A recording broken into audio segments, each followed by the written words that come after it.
21শে ফেব্রুয়ারি তো প্রত্যেক বছরে পালন করা হয়, তবে এবারের 21শে ফেব্রুয়ারিতে একদম ভিন্নভাবে উদযাপন করা হয়েছে।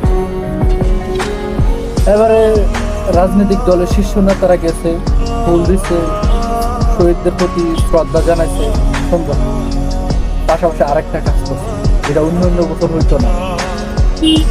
এবারে ফুল শ্রদ্ধা জানানোর পরে তারা কোরআন তেলাওয়াত করছে, তারপরে মোনাজাত করছে, হ্যাঁ, শহীদদের আত্মার মাগফিরাত কামনা করছে, যেটা অন্য অন্য বছর হয় না।